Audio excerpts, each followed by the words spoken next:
Muling pinabulaanan ng Malacanang ang issue ng blank items sa General Appropriations Act. Samantala, tinawag ng NEDA na kahanga-hanga ang naging economic performance ng Pilipinas sa kabila ng mga hinarap na hamon.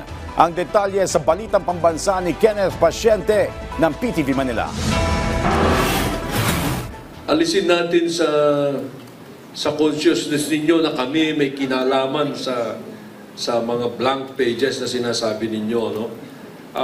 That is why we resented so much yung impression that the President was given a blank check.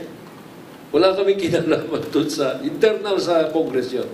Yan ang muling binigyang diin ng Malacanang sa paglutang ng issue ng umano'y may kinalaman ng palasyo sa mga lumabas na blank items sa 2025 national budget. Binigyang diin ni Executive Secretary Lucas Bersamin na walang papel ang executive branch, lalo na ang Pangulo, sa sinasabing blankong pahina ng General Appropriations Act o GAA. I'm sure that we did not benefit at all from the blank spaces that are being peddled around. Kaya namin sinasabi na fake news yan dahil binibintang kay Presidente yung pag-fill up. Even if that is not what they said, that is the impression they want to give to the public, which is very wrong, very malicious. Pero sakali naman anyang may gagawa ng legal action para questionin ang pambansang budget, giit ng kalihim. Hindi ko mapipigilan si Congressman Ungab at saka yung mga similarly minded people who would want to put up a challenge.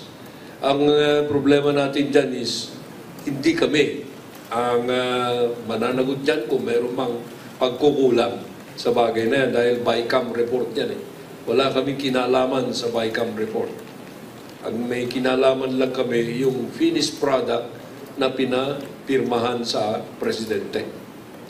Hindi yung blank check. Una nang sinabi ni Davao City 3rd District Representative Isidro Ungab na plano nilang iakyat ang issue sa Korte Suprema. Gayunman bilang dating punong mahistrado ng Supreme Court, naniniwala si Bersamin na hindi pipigilan ng kataas-taasang hukuman ang implementasyon ng 2025 national budget. I cannot understand if the Supreme Court will have that tendency to put a stop to it, even if any of those challengers will ask for a TRO. Because the government must function, must be run. Now, sasabihin nila, fall back on the reenacted budget. But the reenacted budget can come only when there is a finding that it has been vetoed or the government, the Supreme Court has nullified the present budget. Sinabi naman ng DBM na nasa 30 billion pesos ang pondo ng mga ahensya ng gobyerno na dapat tapalan matapos matapyasan ang kanilang pondo. Gagawan na nila ito ng paraan para hindi maantala ang serbisyo para sa mga Pilipino sa pamamagitan ng paggamit ng ilang mekanismo. So yun po, augmentation, savings, and UA, and yung last po is yung another fund po, yung use of contingent fund ng ating Presidente. Ito po, mga new projects and urgent projects, pwede pong i-requesto ng mga department heads natin. Of course, we will ask for necessary documentation. Again, Office of the President lang din po ang mag-approve ng contingent fund. Yung tatlo lang po yun ang pwede natin gamitin.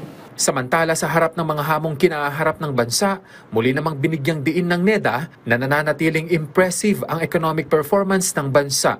We fall short of the target, but that's understandable as I said because of the external and domestic factors that are outside of our control.